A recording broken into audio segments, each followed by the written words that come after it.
A teoria da presença de fenícios no Brasil é uma teoria levantada por diversos autores que sugere que o Brasil haveria sido visitado por navegadores fenícios na antiguidade, baseando-se em registros sob a forma em inscrições e de artefatos. 2. As hipóteses mais antigas de que o continente americano poderia ter sido povoado por fenícios foi proposta por Hubertus Contaeus e Nortmanus em 1644 e por Georg Horne em 1652. 3. Schwenhagen, em sua obra sobre a história antiga do Brasil, em que expõe uma teoria da presença de fenícios no Brasil. 4. Schwenhagen cita o trabalho de Freud Toron, Gênova, 1869, que trata de viagens das frotas do rei Irão de Tiro, da Fenícia, e do rei Salomão, da Judeia, no rio Amazonas, nos anos de 993 AC a 960 AC. 5. Em apoio a essas ideias, Schwenhagen apresenta letreiros e inscrições como evidências, afirmando serem em maior parte escritos com letras do alfabeto fenício e da escrita demótica do Egito, observando encontrarem-se também inscrições com letras da escrita sumérica, antiga escrita babilônica, e letras gregas e mesmo latinas. 6. A obra de Silva Ramos também apresenta letreiros e inscrições do Brasil e da América, que são comparados com inscrições semelhantes dos países do Velho Mundo, observando-se homogeneidade na escrita. 7. Schwenhagen cita Diodoro Sículo, História Universal, livro 5, KTS 19 e 20, como exemplo de relato da primeira viagem de uma frota de fenícios a ter atravessado o Atlântico e chegado às costas do Nordeste do Brasil. 8. Diodoro Sículo argumenta que, para esse fim, os navegadores fenícios teriam recorrido às correntes marítimas, propícias para a travessia. 9. Schwenhagen afirma que a língua tupi pertence à grande família das línguas pelasgás, sendo um ramo da língua suméria. 10. Em seu trabalho refere que as 7 tribos da nação Tupim residiam em um país chamado Caraíba, um grande pedaço de terra firme localizado onde hoje fica o Mar das Caraíbas, onde se tinham refugiado da desmoronada Atlântida. 11. Chamaram-se Caris e eram ligados aos povos cários, da Cária, no Mediterrâneo. 12. Em apoio a este conceito cita a História do Brasil de Francisco Adolfo de Varignagen, para confirmar a tradição de uma migração dos caris tupis de Caraíba para o norte do continente sul-americano, tradição que sobrevive ou sobrevive ainda entre o povo indígena da Venezuela. 13. Também o padre Antônio Vieira, que afirma que os tupinambás e tabajarás contaram-lhe que os povos tupis migraram para o norte do Brasil pelo mar, vindos de um país não mais existente. 14. O país Caraíba teria desaparecido progressivamente, afundando no mar, e os tupis salvaram-se rumando para o continente. 15. O país Caraíba teria desaparecido progressivamente, afundando no mar, e os tupis salvaram-se rumando para o continente. Os tabajarás diziam-se o povo mais antigo do Brasil, e se chamavam por isso tupinambás, homens da legítima raça tupim, pagando desprezo de parte dos outros tupis, com o insulto tupinquim e tupinambaraná, tupis de segunda classe.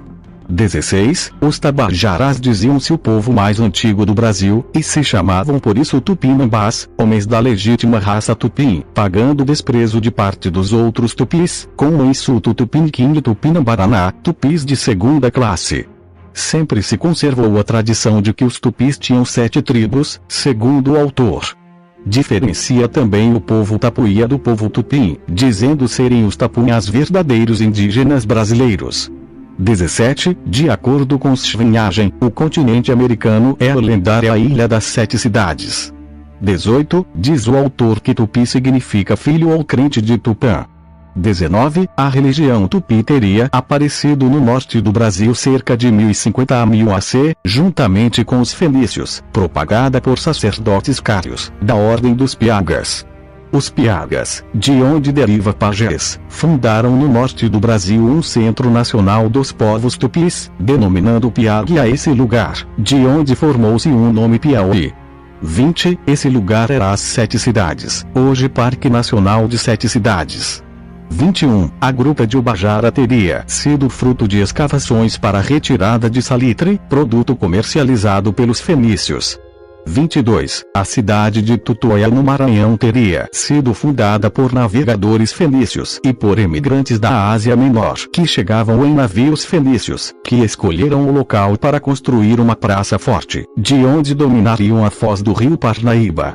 23. O coronel inglês Percy H. Fawcett, que acreditava na existência da civilização remota do Brasil, cujas 7 cidades se alinhariam do Mato Grosso à Amazônia, em busca das cidades perdidas, ressaltava em seus escritos o aspecto mais fantasioso do mundo primitivo brasileiro que, desde o século XVI, deixou de ser um campo aberto à fantasia estrangeira, ocasião em que vieram as missões estrangeiras em busca do Eldorado. 24. Descobertas recentes da arqueologia brasileira desconstroem a existência da cidade das Portas de Ouro e não acolhem fenícios e nem marinheiros de Salomão em suas florestas. 25. Não podiam saber que o Brasil era a terra dos pardos nus, armados de arcos e flechas e com uma cultura de origem. 26. Descobertas recentes da arqueologia brasileira desconstroem a existência da cidade das Portas de Ouro e não acolhem fenícios e nem marinheiros de Salomão em suas florestas. Não podiam saber que o Brasil era a terra dos pardos nus, armados de arcos e flechas e com uma cultura de origem. Ambrósio Feliciano Brandão foi o primeiro a assinalar, no Diálogo das Grandezas do Brasil, que havia no estranho país sinalizações de uma arte muito antiga. 27. Interessado pela antropologia, o imperador Pedro II do Brasil contribuiu para a arqueologia com a criação de instituições de pesquisa. 28. Com a proclamação da República do Brasil, os museus se tornaram centros de estudos do passado remoto, enquanto que, em Belém, o zoólogo suíço Emílio Goeldi reorganizava as suas pesquisas com influência na arqueologia da região. 29. Auguste de Seylair e Carl Friedrich Philipp von Martius com pesquisas voltadas especialmente para antiguidades indígenas e pinturas rupestres, e o botânico Peter Wilhelm Lund. 30. Foram estudiosos estrangeiros que deram início à pesquisa arqueológica no Brasil no século XIX, com ênfase nos achados das pedras pintadas ou furadas presentes nas narrativas do folclore. Auguste de Seylair e Carl Friedrich Philipp von Martius com pesquisas voltadas especialmente para antiguidades indígenas e pinturas rupestres, e o botânico Peter Wilhelm Lund. 31. Essa movimentação de curiosos e estudiosos resultou na publicação do primeiro Manual de Arqueologia Brasileiro, por Angione Costa, em 1934. 3 anos depois, surgiu uma contribuição na forma de primeira abordagem antropológica da arte rupestre em Santana da Chapada, pesquisada por Herbert Baldus. Em 1940, José Antero Pereira Jr.